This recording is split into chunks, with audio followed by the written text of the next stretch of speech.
Hello बच्चों, आप सबका स्वागत है मेरे यूट्यूब चैनल केमिस्ट्री अड्डा में। बेटा आज हम लोग डिस्कस करने जा रहे हैं इनऑर्गेनिक का दूसरा चैप्टर, क्योंकि हम लोगों ने atomic structure, chemical bonding, periodic property और रेडियो एक्टिविटी कंप्लीट कर लिया है। उसके सारे क्वेश्चन भी लगा लिए जो प्रीवियस ईयर में पूछे गए हैं।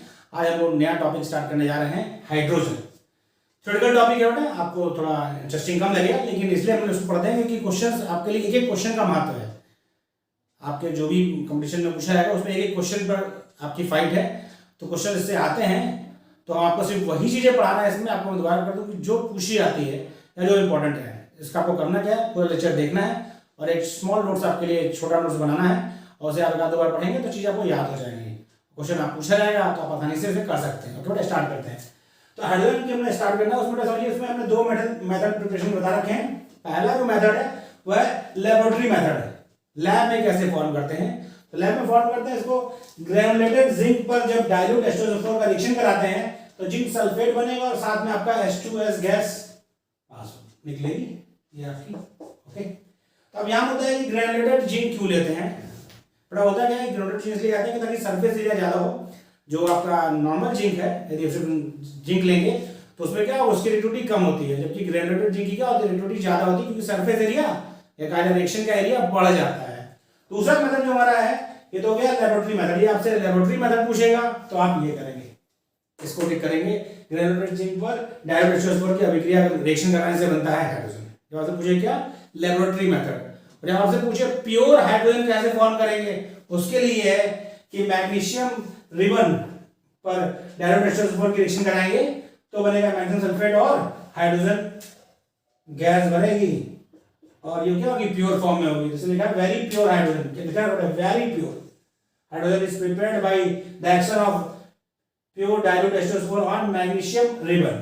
तो क्वेश्चन आपको ये पूछ सकता है कि लेबोरेटरी मेथड बताइए या प्योर हाइड्रोजन फॉर्म करने का मेथड बताइए। तो जो पूछेगा वो वाला हमें ध्यान रखना है। लेबोरेटरी मेथड पूछेगा तो जिंक, ग्रेनुलेटेड जिंक पर सल्फ्यूरिक एसिड की अभिक्रिया, और यदि लेबोरेटरी मेथड पूछेगा तो मैग्नीशियम रिबन पर डाइल्यूट H2SO4 की अभिक्रिया से बनेगा प्योर डाइहाइड्रोजन। ओके बेटा, अब हम आते हैं कुछ और चीजें सिखाते हैं। तो होता क्या बेटा, जो आपका हाइड्रोजन है वो act as reducing agent. Hydrogen क्या करता है, रिड्यूसिंग एजेंट वर्क करता है। तो वो कुछ मेटल ऑक्साइड है, सर्टेन मेटल ऑक्साइड को किसमें कन्वर्ट करता है, मेटल्स में कन्वर्ट करता है। लेकिन आपको ध्यान रखना ये उन्हीं मेटल के मेटल ऑक्साइड को मेटल में रिड्यूस करेगा जो आपका इलेक्ट्रोकेमिकल सीरीज है उसमें हाइड्रोजन से क्या होता है, नीचे होते हैं। जो हाइड्रोजन से नीचे होंगे उन्हीं मेटल ऑक्साइड को ये मेटल में रिड्यूस कर सकता है। कौन सा मेटल देखिए इसने हमने 3 ले रखा है। कॉपर ऑक्साइड को ये कन्वर्ट करता है कॉपर में और H2O फॉर्म होगा, और जिंक ऑक्साइड को भी रिड्यूस कर सकता है जिंक में। फेरिक ऑक्साइड को भी रिड्यूस कर सकता है किसमें, आयरन में। और क्या करता है, और क्या इसका इंपॉर्टेंस है, तो आपको बहुत ज्यादा आपने सुन रखा है, कई बार आपने पूछा था, बहुत कॉमन क्वेश्चन है कि वेजिटेबल ऑयल से का हाइड्रोजनेशन कराने पर बनता है क्या, वनस्पति घी। वेजिटेबल ऑयल्स का हाइड्रोजनेशन कराते हैं। हाइड्रोजनेशन मतलब क्या होता है, हाइड्रोजन का जुड़ना, तो उससे फॉर्म होगा आपका सॉलिड फैट यानी वनस्पति घी। इसमें जो आपका कैटलिस्ट होता है वो होता है रेनी निकल या फाइनली डिवाइडेड निकल। निकल की रिएक्टिविटी यहाँ पर कैटलिस्ट ज्यादा होती है, इसलिए रेनी निकल या फाइनली डिवाइडेड निकल उससे आता है, इससे कन्वर्ट होता है वेजिटेबल ऑयल किसमें, वनस्पति घी में। आगे देखते हैं हम लोग, आपको पता है हाइड्रोजन के 3 आइसोटोप होते हैं। कौन कौन से, प्रोटियम, ड्यूटेरियम और ट्राइटियम। ये हमने आपको प्रोफेसर बताया था, तभी बताया था और दोबारा हम फिर यहाँ बता रहे हैं। उसके 3 आइसोटोप कौन कौन से बेटा, प्रोटियम, ड्यूटेरियम, ट्राइटियम। तीनों में नंबर ऑफ प्रोटॉन सेम है, क्योंकि एटॉमिक नंबर सेम होगा तभी आइसोटोप होता है। आइसोटोप क्या होते हैं, atoms of same element which have same atomic number but different mass number. तो देखिए आपका 3 आइसोटोप कौन सा, प्रोटियम, ड्यूटेरियम, ट्राइटियम। प्रोटियम में देखिए क्या बेटा, एक प्रोटॉन है, ड्यूटेरियम में एक प्रोटॉन है और ट्राइटियम में एक प्रोटॉन है। चेंज क्या हुआ, चेंज हुआ नंबर ऑफ न्यूट्रॉन।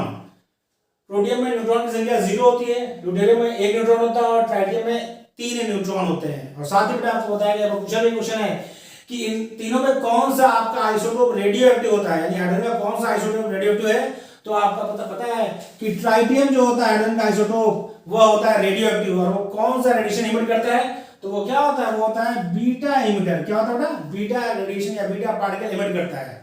और आपको पता है कि बीटा पार्टिकल कैसे फॉर्म होते हैं, न्यूट्रॉन जब टूटता है एक प्रोटॉन में तो एक बीटा पार्टिकल इमिट होता है। तो क्योंकि बेटा ट्राइटियम के पास 2 न्यूट्रॉन है तो आपका क्या करता है, ये बीटा पार्टिकल इमिट कर सकता है, ये बीटा इमिटर होता है। अगला देखिए बेटा, नेक्स्ट आपका पॉइंट क्या है, नेसेंट हाइड्रोजन। बेटा नेसेंट टर्म होता है जब आपका सिंगल, जो आपका डायटोमिक मॉलिक्यूल्स है वो एटॉमिक फॉर्म में जब होते हैं, जो नेचर में एग्जिस्ट करते हैं डायटोमिक फॉर्म में, लेकिन उनका जो एटॉमिक फॉर्म होता है उसे बोलते हैं नेसेंट ऑक्सीजन। क्या बोलते हैं, नेसेंट टर्म यूज किया जाता है। यहाँ पे क्या, नेसेंट हाइड्रोजन। क्या होता है बेटा, hydrogen at the moment of its generation, जब हाइड्रोजन फॉर्म होगी उस समय वो किस फॉर्म में होती है, वो नेसेंट फॉर्म में होगी, बाद में वो डायनालाइज हो जाएगी या डायटोमिक फॉर्म में कन्वर्ट हो जाएगी। तो कब, जब इट्स वो जस्ट फॉर्म में होगी, when it's generated it is much more reactive. इसकी रिएक्टिविटी जो ऑर्डिनरी हाइड्रोजन उससे क्या होती है, ज्यादा होती है, उससे क्या होती है, ज्यादा होती है। It is much more reactive and powerful reducing agent then ordinary hydrogen. Ordinary hydrogen के कंपेयर में नेसेंट हाइड्रोजन जो होता है वह पावरफुल रिड्यूसिंग एजेंट है। कैसे फॉर्म हुआ इसको मैंने बता रखा है। जिंक पर जब सल्फ्यूरिक एसिड का क्या करा है, तो जिंक सल्फेट बना और 2H, ये क्या बना, नेसेंट हाइड्रोजन है। जब जनरेट होगा तभी होगा, बाद में इसमें कन्वर्ट हो जाएगा, H2 में कन्वर्ट हो जाएगा। ओके बेटा, फिर आपको बताया बेटा हमने डाई हाइड्रोजन दो टाइप्स के होते हैं, टू टाइप्स। कौन कौन सा बेटा, ऑर्थो हाइड्रोजन और पैरा हाइड्रोजन। आपको पता है जो बोला गया पाउलिक एक्सक्लूजन प्रिंसिपल कहता है किसी भी ऑर्बिटल में मैक्सिमम 2 इलेक्ट्रॉन, वो आपस में क्या होगा, अपोजिट स्पिन होंगे। और वैलेंस बॉन्ड थ्योरी भी कहती है कि हाइड्रोजन डाइहाइड्रोजन मतलब 2 हाइड्रोजन है, इसका मतलब फॉर्म होंगे तो क्या होगा, जो आपका एक इलेक्ट्रॉन एक हाइड्रोजन का दूसरा हाइड्रोजन का आपस में जब शेयरिंग हुई होगी तो क्या होंगे, आपस में अपोजिट स्पिन होंगे। तो इसका मतलब होना चाहिए क्या, अपोजिट स्पिन का। लेकिन पाया गया कि दो तरह का हाइड्रोजन, एक अपोवर्ड है जिसमें स्पिन क्या होगी, सेम डायरेक्शन में होगी, या तो अबव द प्लेन मतलब या तो क्लॉकवाइज या एंटी क्लॉकवाइज। हमने दिखा रखा है या तो इस तरह या तो इस तरह। उसको बोलते हैं ऑर्थो हाइड्रोजन। क्या मतलब उसको, ऑर्थो हाइड्रोजन। और दूसरा कंडीशन क्या है, पैरा हाइड्रोजन, जिसमें क्या होगा, direction when spin are in opposite direction, जब वो अपोजिट डायरेक्शन में होगा आपका इलेक्ट्रॉन का स्पिन तो वो कहलाता है पैरा हाइड्रोजन। और जब इलेक्ट्रॉन का स्पिन सेम डायरेक्शन में होगा, या तो होगा यानी या तो दोनों क्लॉकवाइज या दोनों एंटी क्लॉकवाइज इलेक्ट्रॉन होंगे, तो वो कहलाता है ऑर्थो हाइड्रोजन। इनकी केमिकल प्रॉपर्टी सेम होती है, डिफर क्या होती है, फिजिकल प्रॉपर्टी। कोई बताया both ortho and para hydrogen have same chemical properties but have different physical properties. Question पूछ सकता है बेटा आपको, ऑर्थो हाइड्रोजन में स्पिन सेम होती है, अपोजिट होती है, इस तरह क्वेश्चन बन सकते हैं। तो आपको ये चीजें ध्यान रखनी है। हर जो आपको चीज पॉइंट बताया है उसको आप एज क्वेश्चन समझिए कि क्वेश्चन पूछेगा तो हमें इसे ध्यान रखना है, तब आपको थ्योरेटिकल चीजें याद होंगी। हर पॉइंट को आप इस निगाह से पढ़िए कि इससे क्वेश्चन पूछा सकता है, तो आपको पॉइंट क्या होगा, आसानी से याद हो जाएगा। अगला पॉइंट हम डिस्कस कर रहे हैं वो है हार्डनेस ऑफ वाटर। थोड़ा हार्डनेस ऑफ वाटर होता क्या है, एक्चुअली जो टर्म है इसका इसलिए है कि वो जल जिसमें साबुन से आसानी से झाग बन जाए वह सॉफ्ट वाटर कहलाता है, और जिसमें आसानी से झाग न बने वह हार्ड वाटर कहलाता है। अब मुद्दा ये है कि सर इसे पढ़ाया भी जाता है, थोड़ा इसलिए पढ़ाता है कि वाटर का इंडस्ट्रीज में बहुत लार्ज स्केल में यूज है। यदि हम बात करें एग्रीगेशन में, और उसके बाद जो आपको बिजली मिलती है, यदि हम उसकी बात करें, आपको पता होगा लेकिन आप सुन लीजिए, बिजली जो मिलती है वो आपको पावर प्लांट से मिलती है, मालूम है आपको। और कोई भी पावर प्लांट है, विंड को छोड़ दें और आपका जो बांध से मिलती है उसको छोड़ दें, तो जितने भी पावर प्लांट है, चाहे आपका न्यूक्लियर पावर प्लांट हो चाहे थर्मल पावर प्लांट हो, उन सब में क्या होता है कि बॉयलर यूज किए जाते हैं। क्या होता है, बॉयलर में होता क्या है, बॉयलर में पानी भेजा जाता है जो स्टीम में कन्वर्ट होता है, और जो स्टीम से चलते हैं टरबाइन। क्या बोलते हैं, टरबाइन जो मैकेनिकल एनर्जी को कन्वर्ट किया जाता है किसमें, इलेक्ट्रिकल एनर्जी में।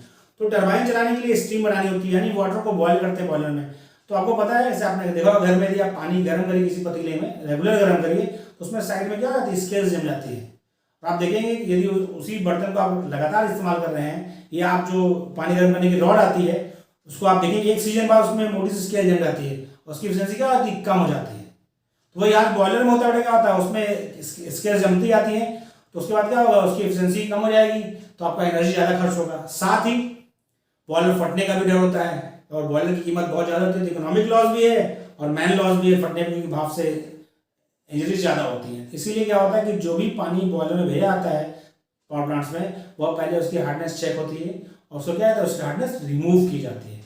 तो इंडस्ट्रियल एस्पेक्ट से ये जरूरी है, और कंपटीशन एस्पेक्ट से जरूरी है। क्वेश्चन पूछे आते हैं कि हार्डनेस कितने तरह की होती है, तो पूछा है हार्डनेस कौन कौन तरह की आपको पता होना चाहिए, और किसकी वजह से ये क्वेश्चन पूछे जाते हैं, या उसको रिमूव कैसे जाएगा, इस पर क्वेश्चन बनते हैं, हम डिस्कस करते हैं। वाटर की हार्डनेस है, hardness of water is due to the presence of, बहुत ध्यान सुनिएगा, hardness of water is due to the presence of soluble, क्योंकि सॉल्युबल वो दिखाई नहीं देगा कि आप छान के निकाल लें। जो वाटर में जिनकी वजह से हार्डनेस होती है वो आपको पानी दिखेगा तो ट्रांसपेरेंट, लेकिन जब उसको आप गर्म करेंगे या आप उसको कुछ दिन के लिए छोड़ देते हैं तो बाल्टी में देखेंगे कुछ जगह ऐसा भी है कि बाल्टी में ऊपर एक स्केल आपको दिखेगी कि 5-7 दिन छोड़ दी पानी और नीचे में एक स्केल जम जाती है। तो क्या होती है, वो सॉल्युबल थे, धीरे क्या सेटल डाउन हो गए। तो वो भी क्या है, हार्डनेस ऑफ वाटर की वजह से है। तो ये hardness of water is due to the presence of soluble bicarbonate. ध्यान रखिए बेटा, कौन कौन सा, soluble bicarbonate, chloride, sulphate, soluble bicarbonate, chloride, sulfate of calcium and magnesium, of calcium and magnesium। इससे देखिए आपके दो क्वेश्चन क्लियर हुए, थोड़ा ध्यान समझिए बेटा। पहला ये कि हार्डनेस किसकी वजह से होती है, आपसे ये क्वेश्चन होता है हार्डनेस किसकी वजह से होती है, तो बाइकार्बोनेट, क्लोराइड, सल्फेट, किसके, कैल्शियम और मैग्नीशियम के। तो बात ये हो गई।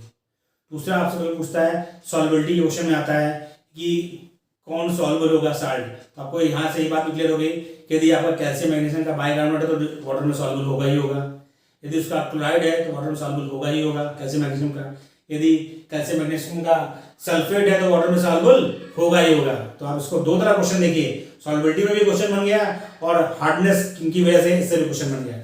जैसे कॉपी करिए, फिर हम लोग आगे धीरे धीरे करके डिस्कस करेंगे। कॉपी कर लीजिए।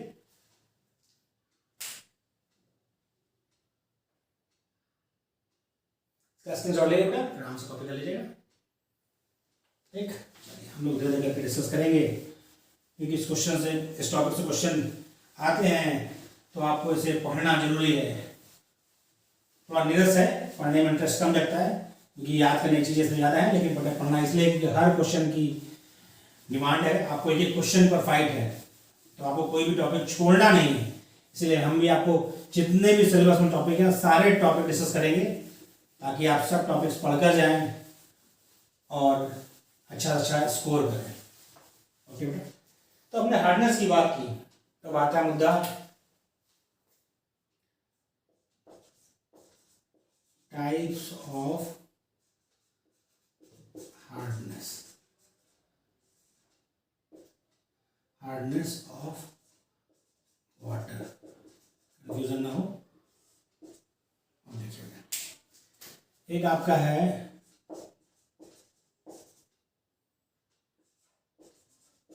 टेम्पररी हार्डनेस और दूसरा आपका है परमानेंट। यानी जो वाटर की हार्डनेस है वह दो तरह की होती है, एक आपका टेम्पररी हार्डनेस, दूसरा है परमानेंट हार्डनेस ऑफ वाटर। बात से साफ लग रहा है, टेम्पररी हार्डनेस है मतलब इसको रिमूव करना इजियर है, और परमानेंट हार्डनेस है इसको मतलब रिमूव करने में थोड़ा आपको ज़्यादा एनर्जी या ज़्यादा जुगाड़ लगाना पड़ेगा। तो समझिए टेम्पररी हार्डनेस तो बहुत आसानी से रिमूव की जाती है वाटर को गर्म करके, बॉयल करके। यदि आप पानी को बॉयल करते हैं तो उसमें टेम्पररी हार्डनेस होगी क्या हो जाएगी, रिमूव हो जाएगी। लेकिन परमानेंट हार्डनेस रिमूव करने के लिए आपको क्या करना पड़ता है, उसका ट्रीटमेंट, वाटर का ट्रीटमेंट करना पड़ता है। तो मुद्दा यह कि टेम्पररी हार्डनेस होती किसकी वजह से, थोड़ा ध्यान रखिए, बहुत ही इंपॉर्टेंट है ये। टेम्पररी हार्डनेस किसकी वजह से,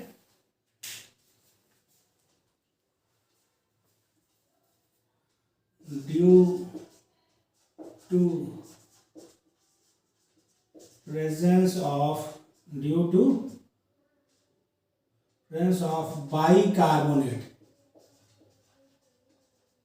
due to presence of bicarbonates of calcium and यानी कैल्शियम मैग्नीशियम के बाइकार्बोनेट, जो सॉल्युबल बाइकार्बोनेट्स है उसकी वजह से होती है टेम्पररी हार्डनेस।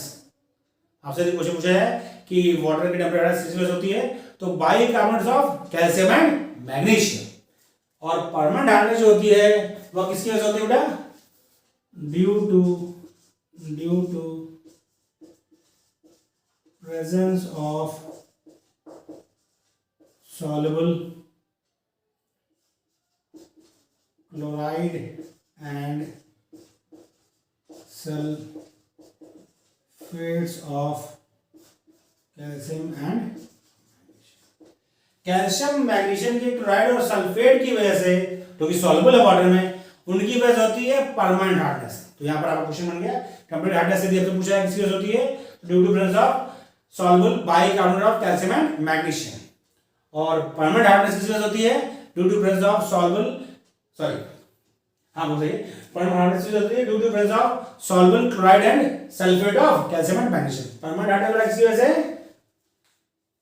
क्लोराइड सल्फेट किसके? कैल्शियम और मैग्नीशियम के। टेम्परेरी हार्डनेस की वजह से बाइकार्बोनेट किसका? कैल्शियम और मैग्नीशियम का। यहाँ पे ये बात होगी किसकी वजह से हार्डनेस होती है। अब आता है मतलब रिमूवल ऑफ हार्डनेस। तो हम बात करेंगे किसकी? Removal of hardness. ओके, तो इसमें देखिए करते हैं।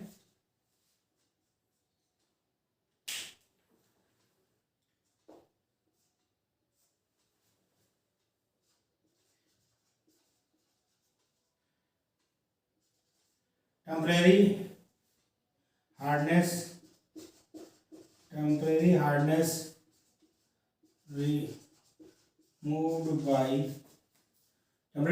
by boiling of water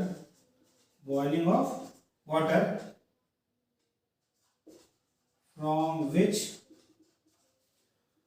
soluble bicarbonates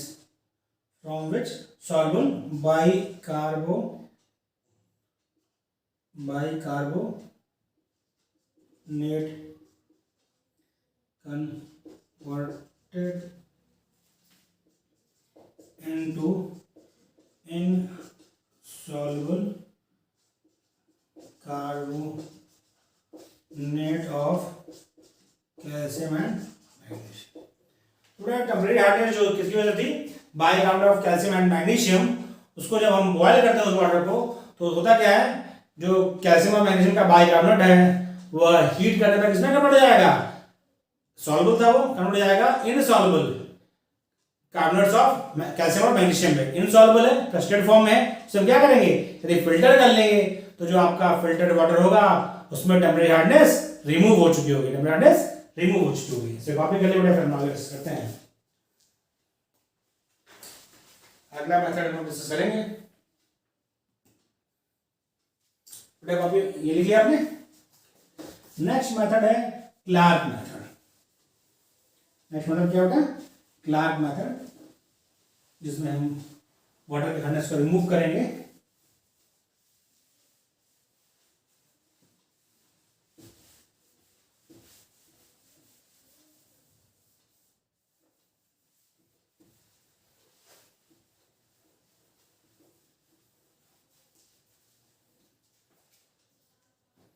मतलब क्या होगा? नेक्स्ट मेथड है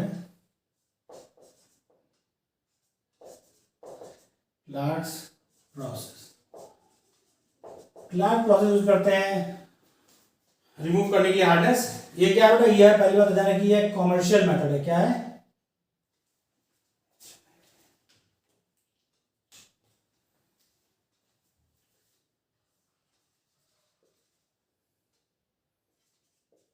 कॉमर्शियल मेथड है। क्या होता है? यह कॉमर्शियल मेथड है। इसके लिए टू रिमूव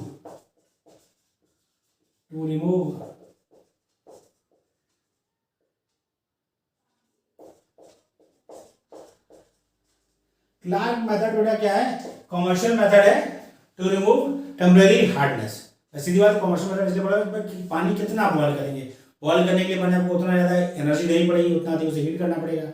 तो फिर क्या यूज करते हैं? फिर इसका ट्रीटमेंट करते हैं कुछ केमिकल्स के साथ। उसी तरह का एक एग्जांपल है क्लार्क मेथड। इसमें क्या करते हैं बेटा?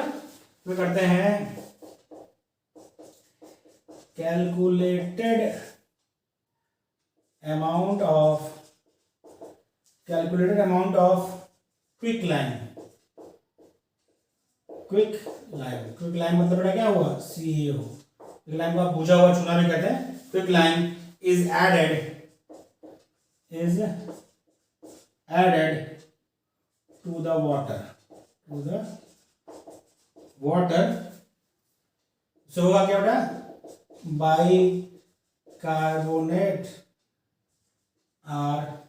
bicarbonates are converted Bicarbonates are converted into insoluble bicarbonates are converted into insoluble carbonate. ऐसा लगे बोले कि कुएं का पानी माप के हार्डनेस है, उसकी हमने हार्डनेस रिमूव करनी है तो उसको तो हम बॉयल कर सकते नहीं, तो क्या करते हैं बेटा उसमें बुझा हुआ चूना मिला देते हैं। बुझा हुआ चूना मिला देंगे तो क्या होगा बेटा, बुझा हुआ चूना उसमें मिलाएंगे तो जो आपका बाइकार्बोनेट कैल्शियम मैग्नीशियम का है वो कन्वर्ट किसमें हो जाएगा, वो कन्वर्ट हो जाएगा आपका कार्बोनेट्स में। और कार्बोनेट्स क्या होता है, इनसॉल्युबल होता है, तो वो क्या होगा, वो बैठ जाएगा जमीन में, तो आपका पानी क्या हो जाएगा, हार्डनेस उसकी रिमूव हो जाएगी। अब समझिए बेटा अगला मेथड क्या है, परमानेंट हार्डनेस। कैसे में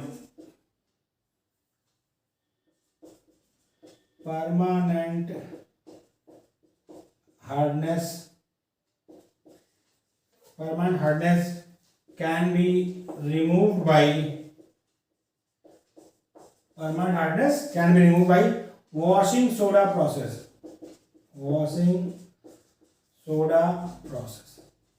बेटा पूछता क्या है, ऑप्शन क्वेश्चन दिया है आपको कि टेम्परेरी हार्डनेस रिमूव करते हैं, तो उसमें ऑप्शंस में रहेगा, आपको ध्यान रखना है Clark method, boiling of water, ये सब किसके लिए, टेम्परेरी हार्डनेस के लिए। परमानेंट हार्डनेस किसके बेटा, वो है वॉशिंग सोडा प्रोसेस से रिमूव क्या करते हैं, परमानेंट हार्डनेस। तो आपको ध्यान रखना कौन किसके लिए इस्तेमाल किया जाएगा। दूसरा बेटा आप समझिए, नेक्स्ट आपका ये पूछ सकता है both temporary and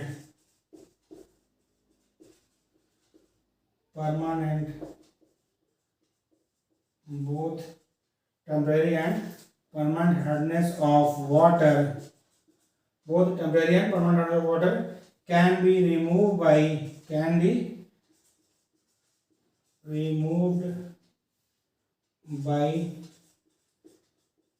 following method।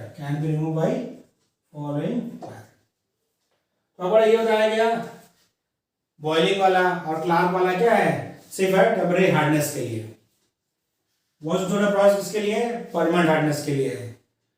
ऐसी प्रोसेस है कि मान लीजिए वाटर में आपके बाइकार्बोनेट भी है और क्लोराइड भी है और सल्फेट भी है कैल्शियम मैग्नीशियम का, यानी उसमें टेम्परेरी और परमानेंट दोनों हार्डनेस है, तो उसके लिए हम कौन सी प्रोसेस करेंगे, तो हम डिस्कस करने जा रहे हैं कि both temporary and permanent hardness can be remove by following method. कौन कौन सा मेथड है, ध्यान रखिए। एक आपका बेटा मेथड जो इसमें पहला है सबसे इंपॉर्टेंट, वो है आपका soda lime process. Soda lime process बेटा टेम्परेरी और परमानेंट हार्डनेस दोनों रिमूव करने के लिए इस्तेमाल किया था सोडा लाइम प्रोसेस। यहाँ पास एक सोडा होगा आपका, क्या सोडियम क्या बेटा कार्बोनेट है, और लाइम क्या आपका लाइम स्टोन है, तो उसकी बात आ रही है। तो देखिए इसमें क्या है, calculated amount of sodium carbonate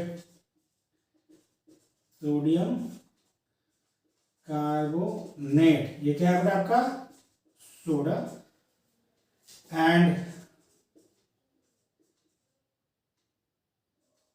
slagged lime मतलब चूने का पानी, slagged lime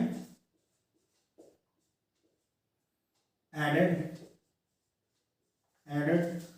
to hard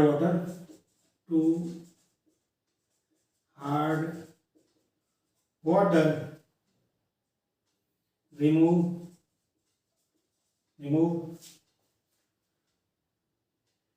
water to remove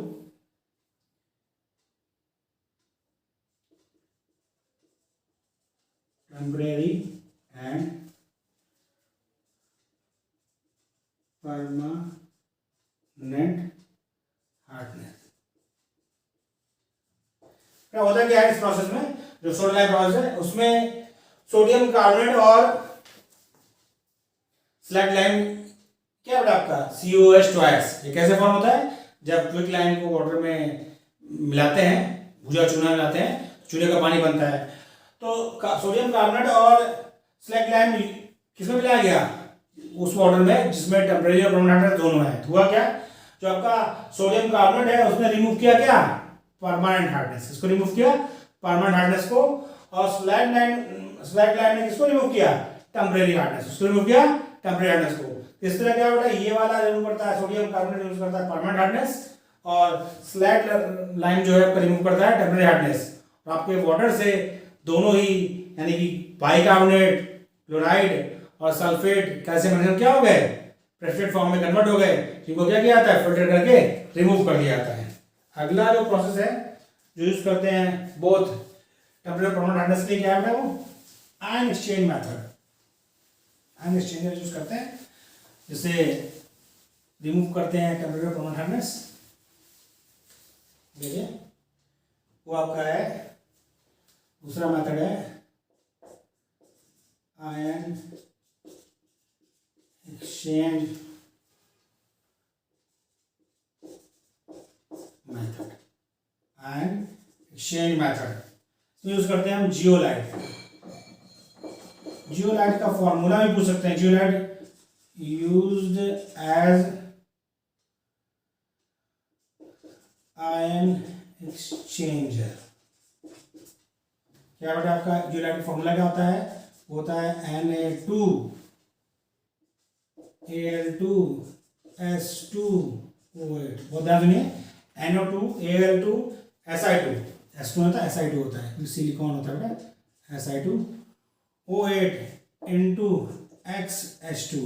ये बेटा आपका जियोलाइट का फॉर्मूला है, बहुत ही इंपॉर्टेंट है, पूछा जाता है कि जियोलाइट का फॉर्मूला क्या होता है। तो ऑप्शन में आपको ध्यान रखना है Na2Al2Si2O8, XH2 में आपके यहाँ पे H2 मान में कोई भी X का नंबर रख सकते हैं, लेकिन ये आपको ध्यान चाहिए Na2Al2Si2O8। ओके, और एक और प्रोसेस करते हैं, ध्यान रखना है आपको कौन सा, ये भी पूछ लेता है कैलगन प्रोसेस। कौन इसमें नाम आपको ध्यान रखना है, कौन प्रोसेस किसके लिए, कौन से हार्डनेस पे यूज करते हैं, ये आपको ध्यान रखना है कि कौन सी प्रोसेस किस हार्डनेस को रिमूव करती है और उसका इंटीग्रेंट क्या है, मतलब उसमें कौन सा कंपाउंड या कौन सा मटेरियल यूज करते हैं हार्डनेस को रिमूव करने के लिए, इतना आपको ध्यान रखना है। ओके ठीक, तो कैलगन प्रोसेस किसके लिए इस्तेमाल करते हैं, ये ध्यान रखना बेटा, for removal of permanent hardness. Okay बेटा, for removal of permanent hardness. तो देखिए कैलगन प्रोसेस और वॉशिंग सोडा प्रोसेस ये इस्तेमाल होती है सिर्फ किसके लिए, परमानेंट हार्डनेस के लिए। बॉइलिंग ऑफ वाटर और क्लैर्क प्रोसेस के लिए सिर्फ टेम्परेरी हार्डनेस के लिए। सोडा लाइम प्रोसेस और ion exchange method for both temporary and permanent hardness के लिए। तो बेटा कौन सा मेथड किसके लिए यूज किया जाएगा, यही सबसे इंपॉर्टेंट चीज है जो आपको ध्यान रखनी है। ओके, क्वेश्चन पूछा जाएगा, आपको यदि याद रहेगा तब आप कर पाएंगे। ओके बेटा, इसे कॉपी कर लिया बेटा, तो हम लोग इसमें आगे डिस्कस करते हैं।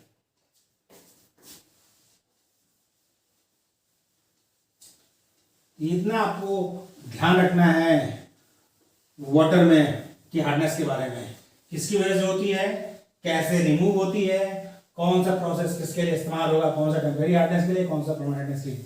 ये चीजें आपको यदि याद हैं तो आपका क्वेश्चन यदि हाइड्रोजन चैप्टर से आता है तो सॉल्व हो जाए। इसमें आपको दूसरा चीज ध्यान रखना है वो आपका हाइड्रोजन परऑक्साइड, उससे भी कुछ क्वेश्चन आते हैं तो हम लोग उसको डिस्कस कर लेते हैं। तो क्या बोला आपका,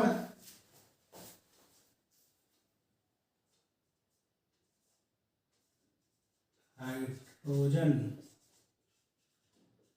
परऑक्साइड, हाइड्रोजन परऑक्साइड, इसको और क्या कहते हैं, और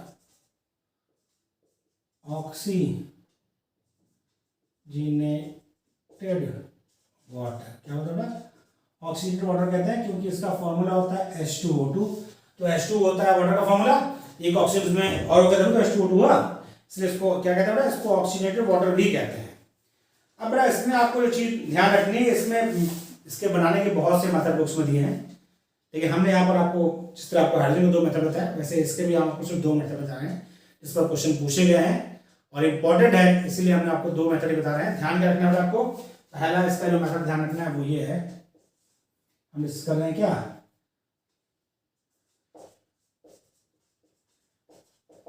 preparation of hydrogen peroxide discuss कर रहे हैं। तो पहला मेथड क्या है बेटा, फर्स्ट मेथड है जो हम डिस्कस करने जा रहे हैं वो है by electrolysis of 50% H2SO4।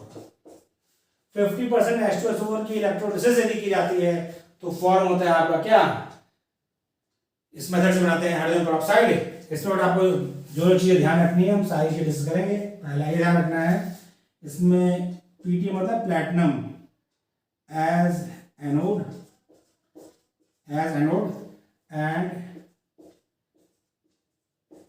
Graphite as cathode use करते हैं। पहला पॉइंट तो ये ध्यान रखना है कि प्लैटिनम का उसमें होता है एनोड और ग्रेफाइट का होता है कैथोड इस इलेक्ट्रोकेमिकल सेल में। ठीक है, इलेक्ट्रोलिसिस सेल में, क्योंकि इलेक्ट्रोलिसिस लिखा हुआ है तो इस इलेक्ट्रोलिसिस सेल में प्लैटिनम का एनोड होगा और ग्रेफाइट का कैथोड होगा। एक बात हो गई। अब आप बेटा देखिए इसका हम करा रहे हैं इलेक्ट्रोलिसिस का H2SO4 का कराया जा रहा है तो फॉर्म क्या होगा 2H प्लस और हाइड्रोजन सल्फेट आयन बनेगा। एनोड पर एनोड पर कौन जाएगा बेटा, एनोड पे कौन जाएगा, एनोड पे जाएगा आपका नेगेटिवली चार्ज स्पीशीज कौन सा है, हाइड्रोजन सल्फाइड है SO4 माइनस, ये कन्वर्ट होगा आपका H2SO8 और 2 इलेक्ट्रॉन क्या होगा रिलीज होगा और एट कैथोड पर यही जो 2 इलेक्ट्रॉन एनोड में रिलीज हुआ है वो यूज हो जाएगा 2H प्लस 2E और क्या बनेगा H2 गैस बनेगी जो क्या हो जाएगी बेटा इसके ऊपर जाएगी। इसका नाम क्या है, इसका नाम है peroxo peroxo di sulphuric acid. H2SO8 का नाम है परऑक्सो डाई सल्फ्यूरिक एसिड और इसको परऑक्सो डाई सल्फ्यूरिक एसिड का क्या करते हैं बेटा, क्या करते हैं डिस्टिलेशन। कैसे, peroxo di sulphuric acid is distilled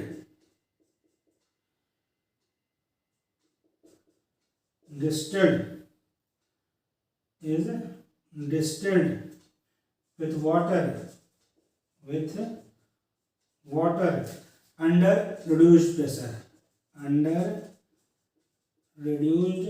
pressure जो आपका एनोड पर फॉर्म हुआ परऑक्सो डाइसल्फ्यूरिक एसिड उसका हमने क्या करा डिस्टिलेशन कराया किसमें, वाटर के साथ और रिड्यूस प्रेशर में, तो क्या होगा तब बनेगा आपका H2SO8 वाटर की उपस्थिति इसका डिस्टिलेशन कराया तो फॉर्म हुआ H2SO5 और H2SO4 और जब H2SO5 आगे रिएक्शन करेगा तो फॉर्म करेगा H2O2 मतलब हाइड्रोजन पेरोक्साइड और H2SO4। तो आपका इस तरह से आपको मिला हाइड्रोजन पेरोक्साइड। ये आपका है पहला मेथड। दूसरा मेथड आपको जो ध्यान रखना है, 2 मेथड आपको इसमें प्रिपरेशन के ध्यान रखने हैं। किसी भी स्टेप से क्वेश्चन पूछ सकता है कि आपका कौन सा इलेक्ट्रोड यूज किया जाता है इस प्रोसेस में, मतलब कौन कौन से इलेक्ट्रोड मटेरियल क्या है। दूसरा क्वेश्चन आपका किसमें किसका करेंगे डिस्टिलेशन और यहाँ पर आपका डिस्टिलेशन से क्या फॉर्म होगा H2SO5। ठीक है, आगे अगला मेथड जो हमारा बेटा वो ये है। Next method very very important, दूसरा मेथड है by auto oxidation of 2-ethyl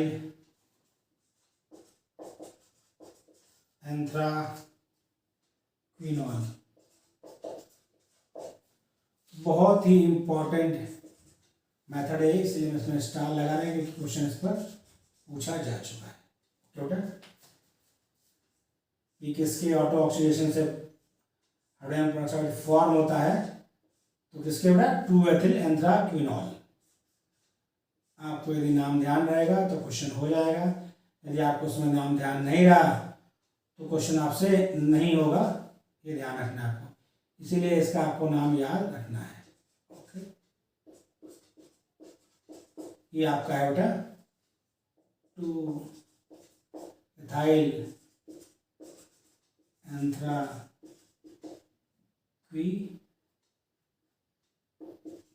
2-एथाइल एंथ्राक्विनॉल है जिसका होगा ऑटो ऑक्सीडेशन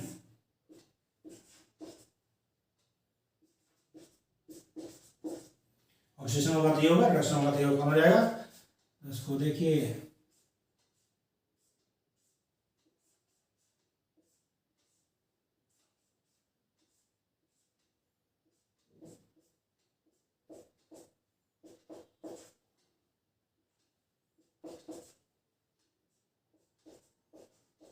और ये C2H5 है, और साथ में बनेगा आपका क्या H2O2 फॉर्म होगा। और बहुत इंपॉर्टेंट मेथड है ये कि कैसे फॉर्म होता है हाइड्रोजन पेरोक्साइड, किसके ऑटो ऑक्सीडेशन से फॉर्म होता है। तो कंपाउंड का नाम आपको ध्यान रखना है, कंपाउंड कौन सा बेटा 2-एथिल एंथ्राक्विनॉल। ओके, आपको ध्यान रहेगा तो क्वेश्चन हो जाएगा। अगला आपका क्या स्टोरेज पर भी क्वेश्चन को आते हैं, तो नीचे ध्यान रखिए, इसलिए मैंने उसको नोट में लिखाया है। पहला पॉइंट है आपका क्या H2O2 not stored in glass bottle. Hydrogen peroxide का स्टोरेज ग्लास बॉटल में नहीं करते। क्यों नहीं करते बेटा? Because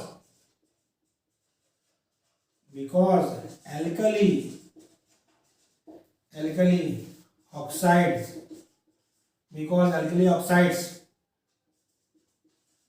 present in glass catalyze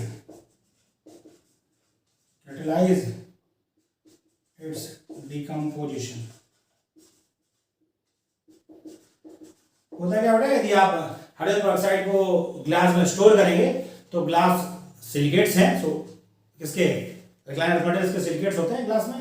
थोड़ा क्या होगा, अल्कली और अल्कलाइन अर्थ मेटल के सिलिकेट से बनता है glass.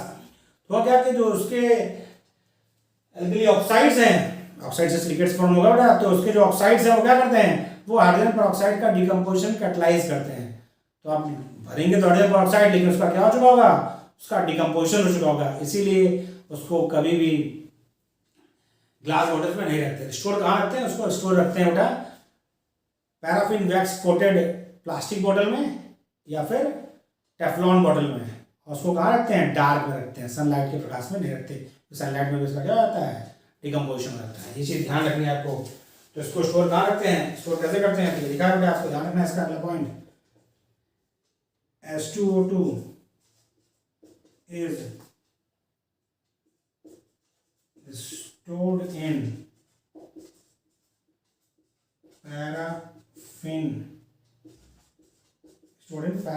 wax coated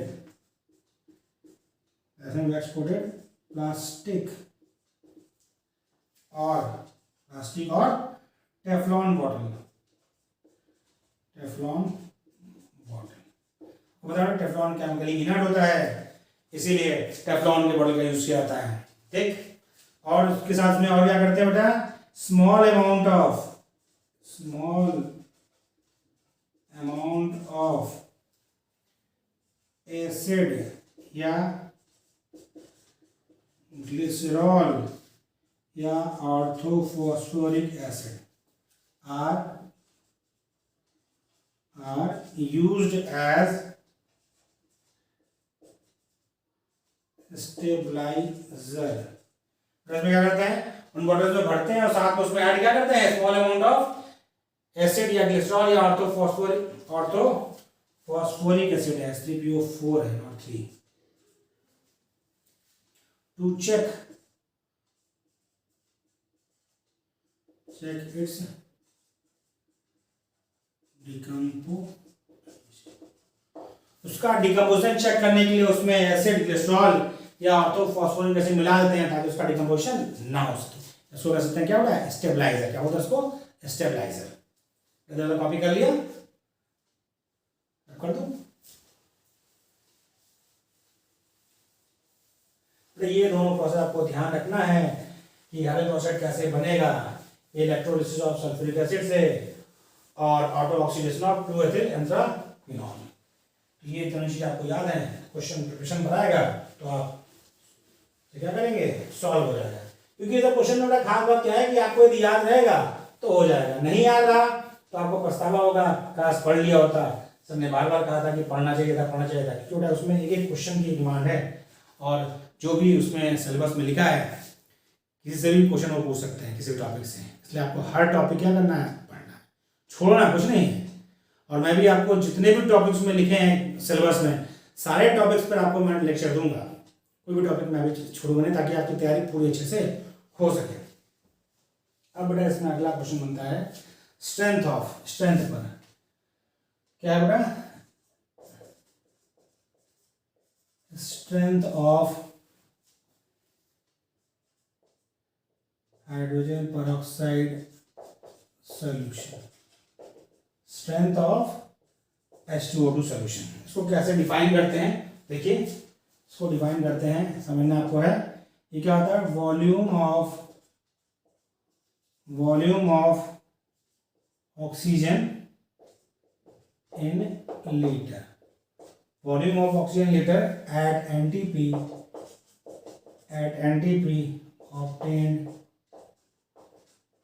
obtained by decomposition of 1 liter of the sample। इसको एक्सप्रेस करते हैं इस तरह से कि आपका जो हाइड्रोजन पेरोक्साइड का सैंपल है उसका 1 लीटर यदि डिकम्पोज करते हैं तो जितने लीटर आपकी जो ऑक्सीजन रिलीज होगी उसके हिसाब से इस पर करते हैं। जैसे बोला है ये क्या होगा, volume of O2 in litre at NTP obtained by decomposition of 1 litre of sample. जैसे देखिए यदि हम एग्जांपल दे रहे हैं तो बोला 10 वॉल्यूम ऑफ H2O2, इसका मतलब क्या हुआ, आपसे बोला गया 10 वॉल्यूम ऑफ H2O2, इसका मतलब ये हुआ कि 10 लीटर ऑक्सीजन ऑब्टेन होगी 1 लीटर सैंपल के डिकम्पोजिशन से। 1 लीटर H2O2 का सैंपल डिकम्पोज करेंगे तो 10 लीटर ऑक्सीजन हमें प्राप्त होगी। तो उसका मतलब क्या हुआ, 10 वॉल्यूम H2O2। उसका स्ट्रेंथ एक्सप्रेस करने का तरीका है, ये एक मेथड है, ये कार्य है, ये एक उसका एक्सप्रेशन है। तो कैसे करते हैं, 10 वॉल्यूम H2O2 का मतलब क्या हुआ बेटा, इसका मतलब हुआ means 1 litre of this sample, 1 litre of this sample of H2O2 on decomposition gives 10 liter of O2 at NTP।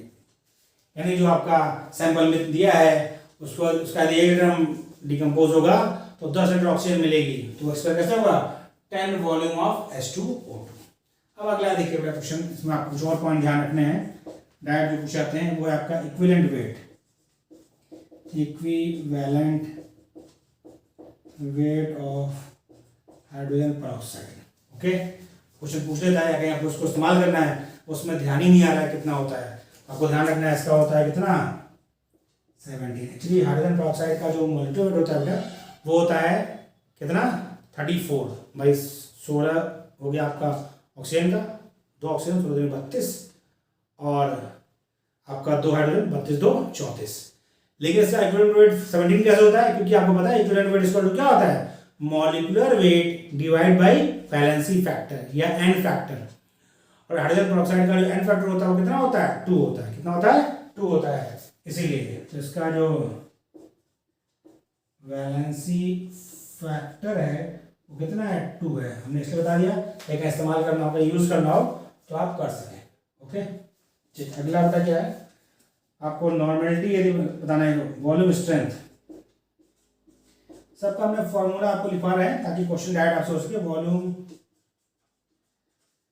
Strength of H2O2, आपसे यदि वॉल्यूम स्ट्रेंथ पूछ लिया, ये भी फॉर्मूला बेस है, तो उसमें आपको क्या है? वो होता है इक्वल टू नॉर्मेलिटी इंटू 5.6। कितना होता है? डायरेक्ट फॉर्मूला आपको याद है तो आपका क्वेश्चन हो जाएगा। आपको वॉल्यूम स्ट्रेंथ पूछ रखा है तो आपको नॉर्मेलिटी पता है, नॉर्मेलिटी पता है, नॉर्मेलिटी कैसे निकालें कोई भी लिखवा रहा है तो नॉर्मेलिटी इंटू 5.6 होता है। और नॉर्मेलिटी कैसे निकालते हैं उसका फॉर्मूला देना आपको, नॉर्मेलिटी ऑफ हाइड्रोजन पेरोक्साइड वो इक्वल टू होगा percentage strength divide by equivalent weight of H2O2 into. यदि आपको परसेंटेज स्ट्रेंथ दिया है हाइड्रोजन पेरोक्साइड का तो आप उसकी नॉर्मेलिटी बता सकते हैं इस फॉर्मूले से। Normality of H2O2 equal to क्या है? Percentage strength into 10 by equivalent weight. और आपको इक्विवेलेंट वेट पता है कितना होता है? 17 होता है। तो आपको यदि परसेंटेज स्ट्रेंथ दे रखी है हाइड्रोजन पेरोक्साइड की तो आप उसका वॉल्यूम स्ट्रेंथ बता सकते हैं, क्योंकि आपके पास फॉर्मूला है। वॉल्यूम सॉरी नॉर्मेलिटी बता सकते हैं, नॉर्मेलिटी लिख देते हैं फॉर्मूला इस्तेमाल करेंगे। तो नॉर्मेलिटी कैसे निकालेंगे? Percentage strength into 10 by weight of H2O2 कितना होता है? 17। और जहां आपको नॉर्मेलिटी मिल गई तो वॉल्यूम स्ट्रेंथ कैसे बता देंगे? वॉल्यूम स्ट्रेंथ इक्वल टू क्या होता है? Normality into 5.6। तो पूरा फॉर्मूला वैसे आपको फॉर्मूला यदि याद है तो आप इसका जो भी न्यूमेरिकल आएगा वो सॉल्व कर सकते हैं। इसमें आपको हम कुछ फॉर्मूले बता दे रहे हैं तो आपको फॉर्मूले याद रखने हैं। फॉर्मूला याद है तो कैलकुलेशन का बहुत बड़ा नहीं होता, बहुत छोटा कैलकुलेशन है, और से सॉल्व होगा आपका आंसर मिल जाएगा।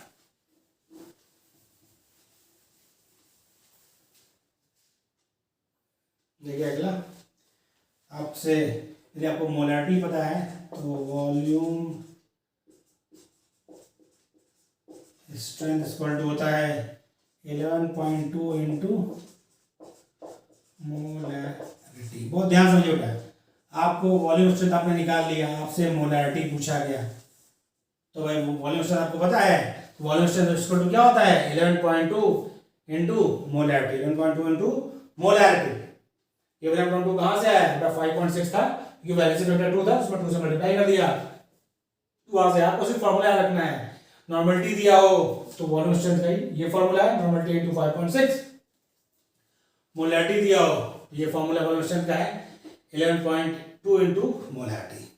तो आपको ये दो फॉर्मूला, दूसरा ये, कुल 3 फॉर्मूले हमने आपको हाइड्रोजन पेरोक्साइड में बताए जो आपको याद रखने हैं। अगला पॉइंट देखिए बेटा, आप और कुछ ध्यान रखनी है आपको, वो क्या है? वो है H2O2 यानी हाइड्रोजन पेरोक्साइड इज डायमैग्नेटिक। क्या होता है? डायमैग्नेटिक है, यानी इसके पास कोई भी अनपेयर्ड इलेक्ट्रॉन नहीं होता। ठीक, आपको याद है आपसे पूछा गया कि हाइड्रोजन पेरोक्साइड में कितने अनपेयर्ड इलेक्ट्रॉन है? 0 से निकला है। हाइड्रोजन पेरोक्साइड आपका डायमैग्नेटिक है, पैरामैग्नेटिक है, ये और भी ऑप्शन दे सकता है। तो क्या है? डायमैग्नेटिक है। यहाँ तक हो गया। और साथ में क्या होता है? इसका डाइपोल मूवमेंट जो होता है, डाइपोल मूवमेंट वो है आपका equal to 2.1 D. 2.1 D, D by होता है, डी मतलब डिवाइड, डाइपोल मूवमेंट की यूनिट है। इसका मतलब पोलर मॉलिक्यूल है। और साथ ही ध्यान रखना है एक्ट एज वीक एसिड, यानी ये क्या है? एसिड है। कौन सा एसिड है? वीक एसिड है। ओके, अब बेटा कुछ और पॉइंट समझिए जो आपको ध्यान रखना है, बता रहा आपको। Hydrogen peroxide H2O2 act as powerful oxidizing agent, act as powerful oxidizing agent both in acidic and basic media। आपको बता दें हाइड्रोजन पेरोक्साइड ऑक्सीडाइजिंग एजेंट और रिड्यूसिंग एजेंट दोनों की तरह बिहेव करता है। जब कोई दूसरा ऑक्सीडाइजिंग एजेंट प्रेजेंट नहीं होगा तो वह बिहेव करेगा एज अ ऑक्सीडाइजिंग एजेंट। लेकिन यदि कोई पावरफुल ऑक्सीडाइजिंग एजेंट पहले से प्रेजेंट है तो वह बिहेव करेगा किसकी तरह, रिड्यूसिंग एजेंट की तरह। यदि पहले से oxidising agent, strong oxidising agent present है सॉल्यूशन में तो बिहेव करेगा एज अ रिड्यूसिंग एजेंट। यदि आपका कोई ऑक्सीडाइजिंग एजेंट प्रेजेंट नहीं है तो बिहेव करेगा एज अ ऑक्सीडाइजिंग एजेंट। तो क्या क्या प्रॉपर्टीज है ऑक्सीडाइजिंग इसकी वो ध्यान रखना है। तो हमने उसे लिखवा रखा है, इसीलिए नोट करके, नोट में ध्यान रखिए। H2O2 oxidize lead sulfide to lead sulfate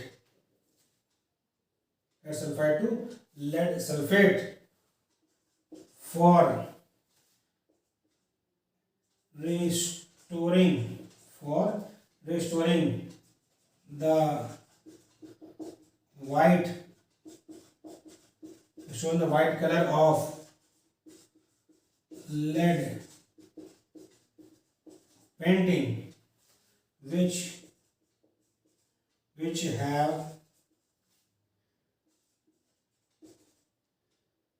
darkened due to formation of lead sulfide by the action of hydrogen sulfide present in air। बहुत इंपॉर्टेंट प्रॉपर्टी है बेटा ये लेड सल्फाइड की ऑक्सीडाइजिंग प्रॉपर्टी में। होता क्या बेटा, जो ऑयल पेंटिंग बनी होती है, जिन लेड पेंटिंग होती है वो क्या होता है, व्हाइट कलर की होती है और समय के साथ क्या होता है वह काली पड़ जाती है। क्यों काली पड़ जाती है? क्योंकि एटमॉस्फेयर में जो हाइड्रोजन सल्फाइड गैस अवेलेबल मतलब प्रेजेंट है वह क्या करती है, H2S गैस क्या करती है, आपको कन्वर्ट कर देती है लेड को लेड सल्फाइड में। लेड की पेंटिंग है व्हाइट कलर की, उसको किसमें कन्वर्ट कर दिया, लेड सल्फाइड में कन्वर्ट कर दिया। अब पेंटिंग क्या थी, जब व्हाइट कलर थी बहुत सुंदर लग रही थी, जब वो कन्वर्ट हो गई लेड सल्फाइड में तो ब्लैकिश कलर आ गया। लेड सल्फाइड कलर क्या होता है, ब्लैक होता है। तो उसका जो व्हाइट कलर उसको रिस्टोर करने के लिए यूज करते हैं हम क्या, हाइड्रोजन पेरोक्साइड से उसे क्या किया जाता है बेटा, पूछा जाता है। जब उसे वॉश करेंगे तो क्या होगा, उससे होगा क्या, उससे ये होगा कि जो आपका लेड सल्फाइड था वह कन्वर्ट किसमें हो जाएगा, लेड सल्फेट में। लेड सल्फेट में प्रेसिपिटेट हो जाएगा वो, तो क्या हो जाएगा, वो रिमूव हो जाएगा, तो उसकी शाइनिंग फिर से वापस आ जाएगी। तो यह कौन सी प्रॉपर्टी है, यह हाइड्रोजन पेरोक्साइड की ऑक्सीडाइजिंग प्रॉपर्टी है। कौन सी प्रॉपर्टी बेटा, ऑक्सीडाइजिंग प्रॉपर्टी है। तो समझिए ऑक्सीडाइजिंग प्रॉपर्टी है उसकी, ठीक है। तो बात क्लियर हो गई। होता क्या बेटा, ऑक्सीडाइजिंग प्रॉपर्टी में आपको कैसे पहचानेंगे, समझिए बेटा। ऑक्सीडाइजिंग प्रॉपर्टी में क्या होता है, ऑक्सीजन ऐड होगा और हाइड्रोजन रिमूव होगा। ऑक्सीडेशन नंबर इंक्रीज करेगा, ऑक्सीजन नंबर क्या करेगा, इंक्रीज करेगा। कॉपी कर लीजिए, फिर हम बात करते हैं। कॉपी करिए, हो गया बेटा कॉपी। अब आगे बात करते हैं इसकी और प्रॉपर्टीज की। नेक्स्ट प्रॉपर्टी जो है क्या वो है रिड्यूसिंग प्रॉपर्टी, उस पर हम बात करते हैं।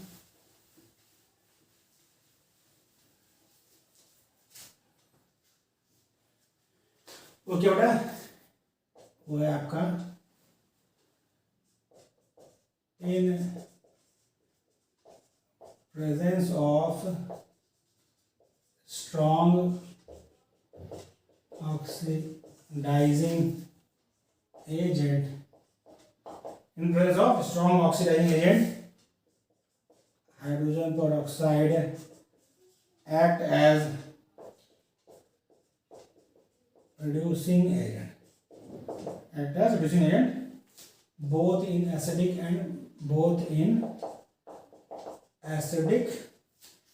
and basic। जब आपका सॉल्यूशन में पहले से ऑक्सीडाइजिंग एजेंट प्रेजेंट है, यानी स्ट्रॉन्ग ऑक्सीडाइजिंग एजेंट प्रेजेंट है, तब आपका उस समय हाइड्रोजन पेरोक्साइड कैसे बिहेव करेगा, बिहेव एज रिड्यूसिंग एजेंट। जब ऑक्सीडाइजिंग एजेंट प्रेजेंट नहीं है तो बिहेव एज ऑक्सीडाइजिंग एजेंट। जब ऑक्सीडाइजिंग एजेंट पहले से प्रेजेंट है, स्ट्रॉन्ग ऑक्सीडाइजिंग एजेंट प्रेजेंट है सॉल्यूशन में, तो hydrogen peroxide behave as reducing agent. और इसमें जो आपको ध्यान रखना है सबसे बड़ा वो ये, in this reaction oxygen is always evolve. आप कैसे पहचानेंगे कि कौन सा अभिक्रिया ऑक्सीडाइजिंग एजेंट का एग्जाम्पल है, कौन सा अभिक्रिया रिड्यूसिंग एजेंट का एग्जाम्पल है? तो बेटा जब रिएक्शन में आपका ऑक्सीजन इवॉल्व होगी इसके मतलब वह कौन सी प्रॉपर्टी शो कर रहा है? वह हाइड्रोजन पेरोक्साइड की रिड्यूसिंग प्रॉपर्टी शो कर रहा है, यानी उसमें उस रिएक्शन में hydrogen peroxide behave as reducing agent. अगला बेटा ध्यान रखिए, नेक्स्ट पॉइंट है hydrogen peroxide reduces chlorine to HCl। Chlorine को HCl रिड्यूस कर देता है, तो क्या कहते हैं? Hence it is also called anti-chlor।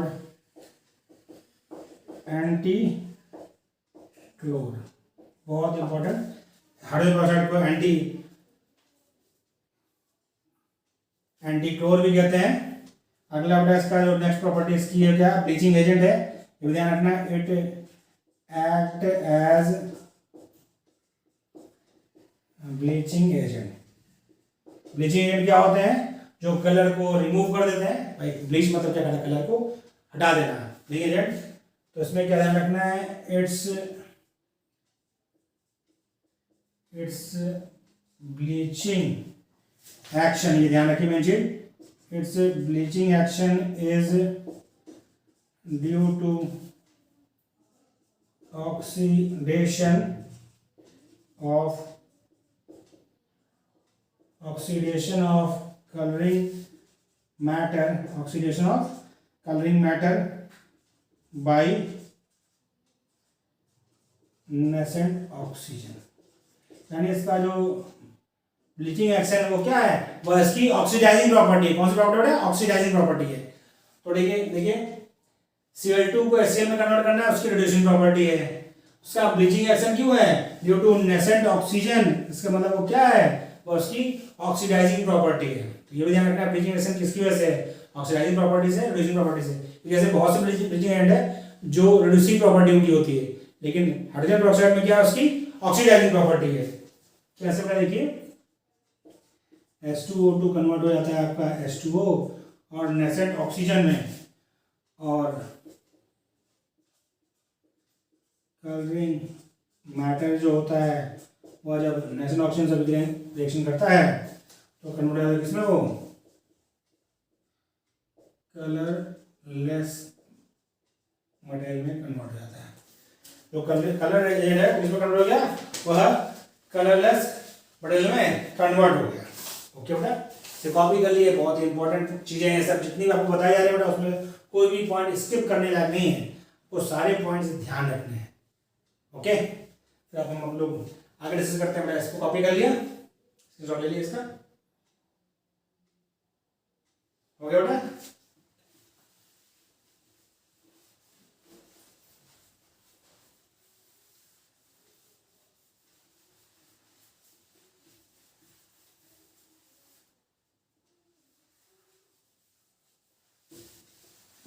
आपको एक पॉइंट और बताना है हमें जो इम्पोर्टेंट है। वो क्या बेटा? वो पॉइंट ये है,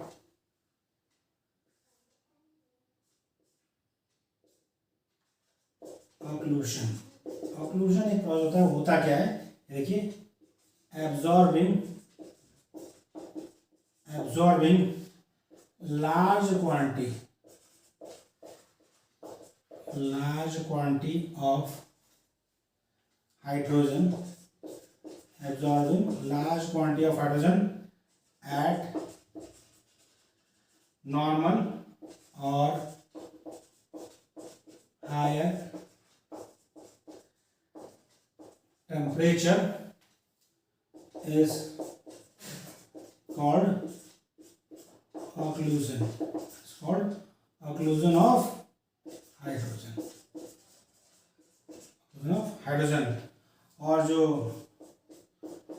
ऑक्लूजन पावर है यानी कौन ज़्यादा करे कौन कम करेगा, सबसे ज़्यादा होती है पैलेडियम की, उससे कम प्लैटिनम की, उससे कम गोल्ड की और निकेल की।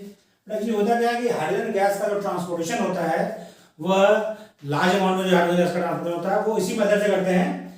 क्या करते हैं उसको प्लैटिनम पैलेडियम प्लैटिनम या ज़्यादा यूज करते हैं पैलेडियम, उसमें उनके सरफेस उसको क्या करते हैं उसको एब्जॉर्ब कराते हैं। तो ये एब्जॉर्ब करा देंगे तो यह प्रोसेस क्या है नॉर्मल टेम्परेचर में होती है और हाई टेम्परेचर में हो सकती है। तो ट्रांसपोर्टेशन क्या होता है ईजी होता है। ये प्रोसेस को क्या कहते हैं ऑक्लूजन। और ये पूछा गया है कि absorption of large quantity of hydrogen on metal surface को कौन सा प्रोसेस कहते हैं, कौन सा फिनोमेना है, कौन सा प्रोसेस है, वो आपका क्या है वो होता है ऑक्लूजन। आपने सुना होगा टर्म बता दो एब्जॉर्प्शन और एडजॉर्प्शन। एब्जॉर्प्शन क्या होता है सरफेस फिनोमेना है, उसमें जो आपका स्पेसिफिक मॉलिक्यूल है वो सिर्फ सरफेस पर एब्जॉर्ब होता है।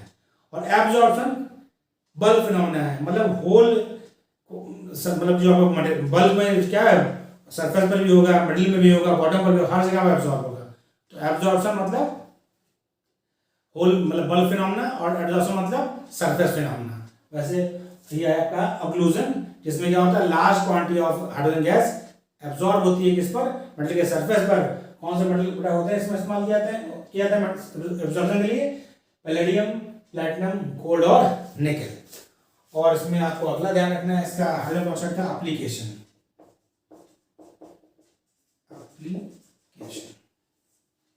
आपको ध्यान रखना है H2O2 यूज्ड एज एंटीसेप्टिक और रॉकेट फ्यूल और एंटीक्लोर इसमें यूज करते हैं इसको इन टेक्सटाइल इंडस्ट्री में क्लोरीन को रिमूव करने के लिए इसका इस्तेमाल करते हैं। और साथ में इस्तेमाल करते हैं and restoring the colour of